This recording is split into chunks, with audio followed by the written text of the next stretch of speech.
ನಾನು ಹೇಳ್ತಾ ಇರೋದು ಏನು ಅಂತ ಅಂದ್ರೆ, ಈಗ ಒಂದು ಹೊಸ ನಾವು ಅಭಿಯಾನ ಶುರು ಮಾಡ್ತಾ ಇದ್ದೀವಿ. ಏನು ಅಂತ ಅಂದ್ರೆ, ಯಾವುದೇ ಒಬ್ಬ ಮಗು ಏನೇ ಕನ್ಸು ಕಂಡ್ರು, ನಾನು ದೊಡ್ಡವನಾದ್ಮೇಲೆ ಮಿನಿಸ್ಟರ್ ಆಗ್ತೀನಿ, ಪ್ರೈಮ್ ಮಿನಿಸ್ಟರ್ ಆಗ್ತೀನಿ, ಏನೇ ಆಗ್ಬೇಕು ಅಂತ ಅಂದ್ರೂ ಅದು ಶುರು ಆಗೋದು ಅಂಗನವಾಡಿ ಕೇಂದ್ರದಿಂದ.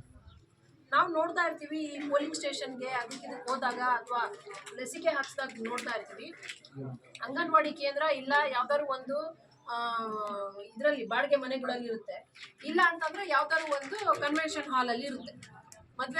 ಮದುವೆ ಸಮಾರಂಭ ಬಂತು ಅಂತಂದ್ರೆ ಅಂಗನವಾಡಿ ಕೇಂದ್ರ ಕ್ಲೋಸ್ ಆಯಿತು ಅಂತಂದ್ರೆ ಒಂದು ವಾರ ಬರಲಿಲ್ಲ ಅಂದ್ರೆ ಮಕ್ಕಳು ಬರೋದೇ ಇಲ್ಲ ಶಾಲೆ.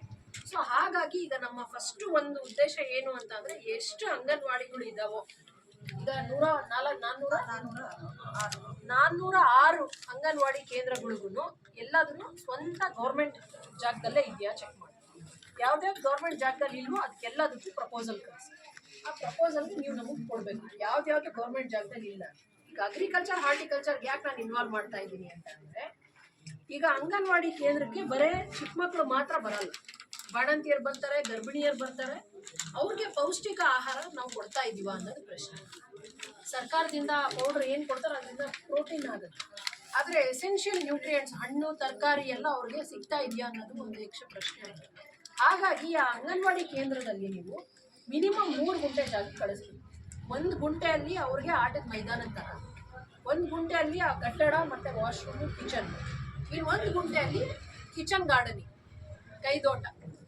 ಅದರಲ್ಲಿ ಹಾರ್ಟಿಕಲ್ಚರ್ ಮತ್ತು ಅಗ್ರಿಕಲ್ಚರ್ ಅವರು ಯಾವುದು ಪೌಷ್ಟಿಕ ಭರಿತ ಆಹಾರ ಕೊಡೋ ಅಂತ ಯಾವ ವೆಜಿಟೇಬಲ್ಸು ಮತ್ತು ಫ್ರೂಟ್ಸ್ ಇದೆ ಅನ್ನೋದನ್ನ ನೀವು ಅವ್ರ ಜೊತೆ ಕೋಆರ್ಡಿನೇಟ್ ಮಾಡಬೇಕು. ಸೀಡ್ಸ್ ಕೊಡೋದಾಗಿರಲಿ, ಕರ್ಬೇವು ಆಗಿರಲಿ, ಅಥವಾ ಇದು ಯಾವುದು ಡ್ರಮ್ ಸ್ಟಿಕ್, ಪಪ್ಪಾಯ ಮತ್ತು ಆ ಥರದ್ದು ಗಿಡಗಳೆಲ್ಲ ಹಾಕೋದಕ್ಕೆ ಹೆಲ್ತ್ ಅವ್ರ ಜೊತೆ ನೀವು ಮಾತಾಡಬೇಕು.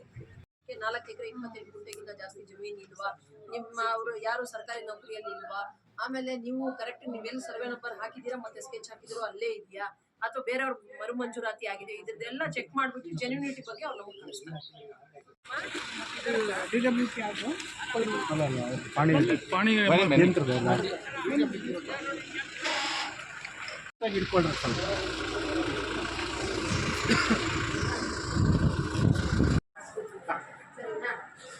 ಬಾಜಿ ಕಡೆ ಎಷ್ಟು ಬರ್ಸಿದ್ದೀವಿ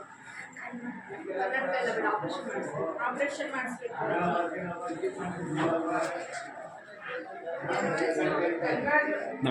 ಫೋನ್ ನಂಬರಾ ಇಲ್ಲಿರೋ ನಂಬರ್ ಏನವಾ? ನಂಬರ್ ಏಜ್ ಎಷ್ಟು? ಲಕ್ಷ್ಮಮ್ಮ ಅವ್ರಿಗೆ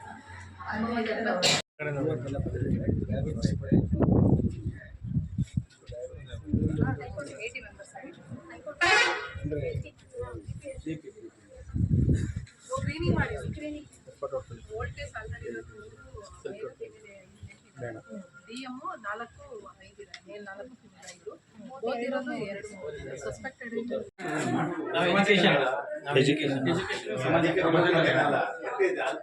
ಓದ್ಲಿಲ್ವಾ ನೀನು? ಮೇಡಮರ ಕೊಟ್ರೆ ಮುಗಿತು ಬಿಡ. 22ರಿಂದ ಸ್ಪೈಕ್ ಮಾಡ್ತಾ ಇದ್ದೇವೆ.